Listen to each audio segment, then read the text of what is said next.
वीर्यं श्वेतवहन गुणाकेश महाबाहो अर्जुन। हे पार्थ, निराशा ममता से रहित और चिंता से मुक्त होकर युद्ध करो।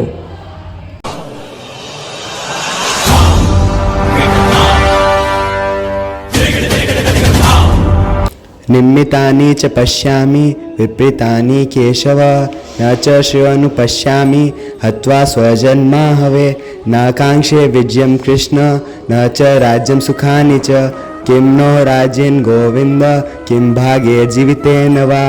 आचार्य पितृपुत्रा तथैव च पितामह, मातुल्ला स्वसुरपौत्रा शाला संबंधी तथा। हे केशव, मुझे तो केवल अशुभ लक्षण ही दिखाई दे रहे हैं। युद्ध में स्वजनों को मारने में मुझे कोई कल्याण दिखाई नहीं दे रहा है। हे कृष्ण, मैं न तो विजय चाहता हूँ और न ही राज्य और सुखों की इच्छा करता हूँ। हे गोविंद, हमें ऐसे राज्य सुख अथवा इस जीवन से भी क्या लाभ है जिनके साथ हमें राज्य आदि सुखों को भोगने की इच्छा है, जब वह ही अपने जीवन के सभी सुखों को त्याग करके इस युद्ध भूमि में खड़े हैं। गुरुजन, परिवारजन, पुत्रगण, पितामह, मामा, ससुर, पौत्रगण, साले और सभी संबंधी भी मेरे सामने खड़े हैं। हे मधुसूदन, मैं इन सभी को मारना नहीं चाहता, भले यह सभी मुझे मार ही डालें। तीनों लोकों के राज्य के लिए भी मैं इन सभी को मारना नहीं चाहता। कुतस्त्वा कश्मलम इदम विस्मेशम उपस्थितम अनार्य दुष्टम स्वर्ग्यम अकीर्ते कर्म अर्जुनम। कैलभ्यम समासमगमः पार्थेन त्वे उपपद्यते शुद्धं हृदयदौरबल्यम त्वक्त उत्तिष्ठ पर्णतप। हे पार्थ, इस विपरीत स्थिति पर तेरे मन में यह अज्ञान कैसे उत्पन्न हुआ? न तो उसका जीवन के मूल्य को जानने वाले मनुष्यों द्वारा आचरण किया गया है और न ही इससे स्वर्ग की और न ही यश की प्राप्ति होती है। हे अर्जुन, तू नपुंसकता को मत प्राप्त हो, यह तुझे शोभा नहीं देता। हे शत्रुओं के दमन करता, हृदय की तुच्छ दुर्बलता को त्याग कर युद्ध के लिए खड़ा हो। कथम भीष्महं संख्ये द्रोणं च मधुसूदन, ईशुभिः प्रत्योत्स्यामि पूजाः वरिसूदन। हे भगवान, हे शत्रुहंता, मैं इस युद्ध भूमि में किस प्रकार भीष्म पितामह और द्रोणाचार्य जैसे पूजनीय व्यक्तियों पर बाण चलाऊंगा।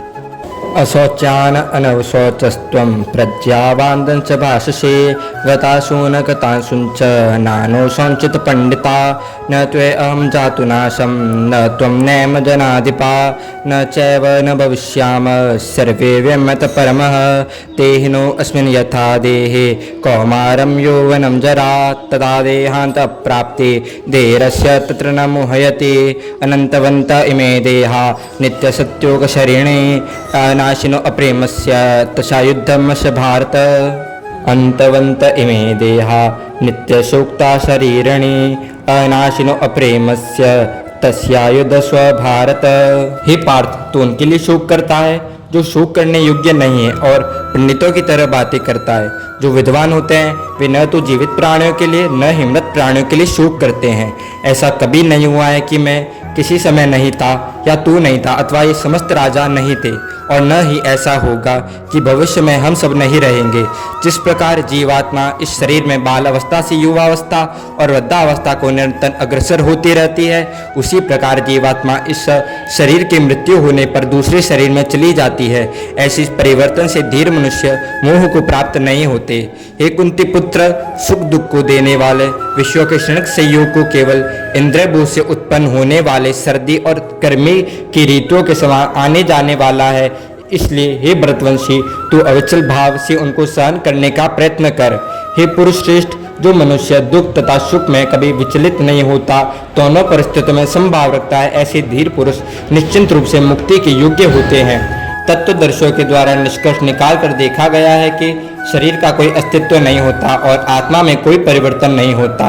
जो सभी शरीरों में व्यास है, उस आत्मा को तू अविनाशी समझ, उसको नष्ट करने में कोई समर्थ नहीं है। इस अविनाशी अमाप नित्य स्वरूप आत्मा के ये सब शरीर नष्ट होने वाले हैं। अतः हे भरतवंशी, तू युद्ध कर।